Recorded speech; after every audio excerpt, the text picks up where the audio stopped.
Welcome to the Heavy Spoilers Show. I'm your host Paul, aka the guy who's a bigger disappointment than CCXP. Yesterday, in a teaser that lasted longer than my first time with a woman, Warner Brothers showed off a glimpse of Godzilla and Kong doing what they do best.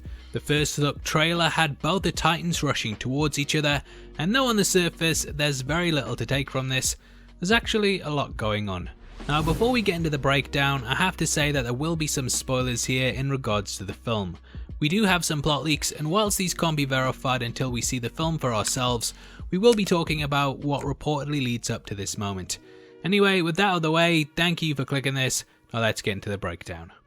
Okay, so the footage for the scene takes place roughly over 2 seconds, but we've done what we normally do and overanalyze the entire thing to let you know what's going on because we have no life. Now, the first thing that we see is Godzilla swimming towards the camera. This is something that we've seen 100 times before in the movies, but it actually holds special significance this time around, as it's used to signify the domains of the pair. In the film, we're going to discover that a shady organisation called Apex have actually been looking for a way to destroy the Titans, and using the brain of one of the Ghidorah heads, they've built Mechagodzilla. This was teased at the end of the prior entry, and apparently they've coupled this with the skeleton of the Gojira that was found in order to build the massive machine monster. This Titan killer will wipe them all off the face of the earth, and thus they're basically trying to get Kong and Godzilla to face off against each other so that they have an easier time defeating the survivor. Now Monarch obviously want to stop this, and they go searching for both Godzilla and Kong. As we learned in King of the Monsters, Godzilla's home is Atlantis, and thus the beast is very much seen as the ruler of the ocean, which is symbolized by the water that we first see him in here. This idea of the ocean was also shown in the logo itself, as Godzilla's name is in blue, whereas Kong's is in orange. This has been carried across from the old one directly into the new one, so clearly something is going on with it. Now orange is also a colour that has a special meaning, and even the first look at Kong that we have has an almost sunset feel to it, as typically this is the colour that we associate with the character.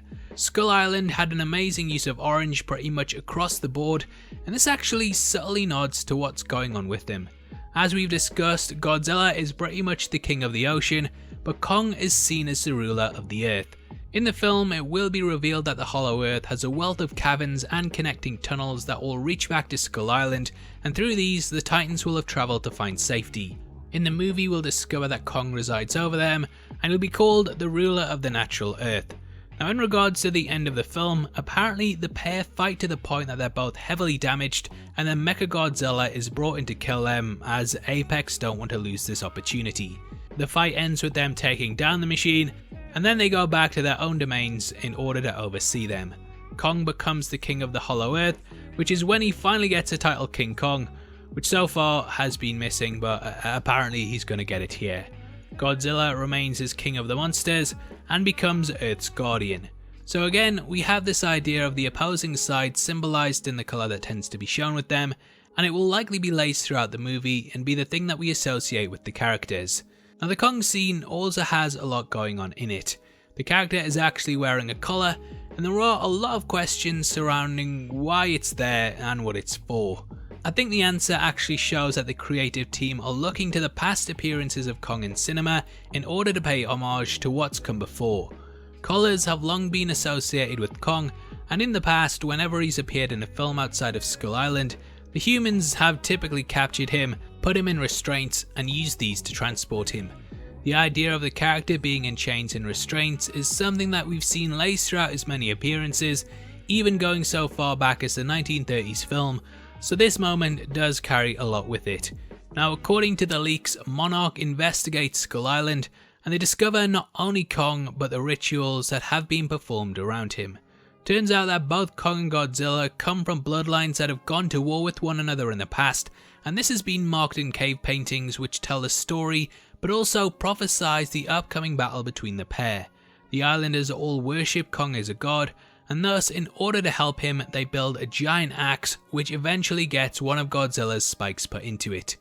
Spikes, is that the word? Look, I'm writing this at 6 AM after staying up all night to watch absolutely nothing at CCXP, so don't hate the lad, yeah, the thumbs up button's right there. Anyway, Kong is eventually captured and then transported away from the island, which apparently is where this battle happens. Fins it was, wasn't it? Anyway, the pair can sense each other and we discover that Kong is actually the only Titan that refuses to fall under the rule of Godzilla, as he sees himself as the true leader.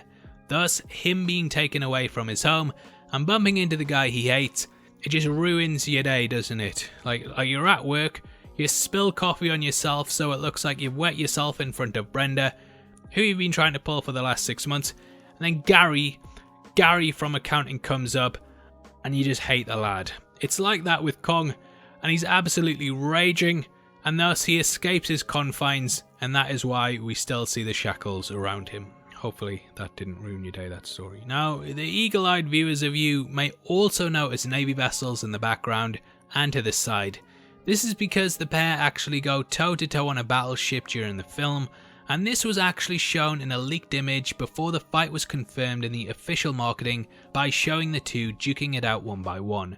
So this fight scene is definitely going down at the moment that we see in this teaser, and because of this setup we can assume that Kong is on the boats being transported away, which is when Godzilla arrives by sea, and the two fight it out both on the boats and in water.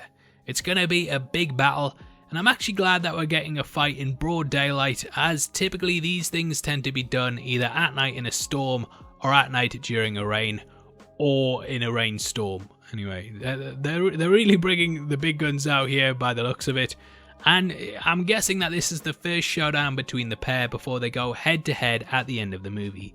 Kong will likely be without his axe at this point, and because Godzilla has the water around him and can probably pull the character into it, I think it's really going to be a very one-sided fight. We have no idea how this comes to a close, as that was never part of the plot leaks, but I really can't see Kong winning, and it's likely that the humans are going to have to step in and try and stop the battle. They'll probably get annihilated either way, but hey, shouldn't be such suckers then, should you? Anyway, that's how you turn 2 seconds of footage into an 8-minute video, and obviously I'd love to hear your thoughts on the first look and if there's anything we missed. Make sure you comment below and let me know, and if you enjoyed this video, please drop a thumbs up, and make sure you check out our full plot leak breakdown if you want to know more of the ins and outs of the movie. We also did an initial reaction to the footage, so if you want to see my face and me throwing my hands in the air, then that's probably the best place for it. Don't forget we're giving away 3 copies of the Lord of the Rings 4K box set, and all you have to do to be in with a chance of winning is like the video, make sure you subscribe with notifications on, and drop a comment below. The winner is going to be chosen at random on the 30th of December, so make sure you get involved. If you want to support the channel and get to see content early, then please consider clicking the join button below. You can also come chat to us on the Discord server, linked in the description, or at Heavy Spoilers on Twitter. Thanks for making it until the end of the video. You've been the best. I've been Paul. I'll see you next time. Take care. Peace.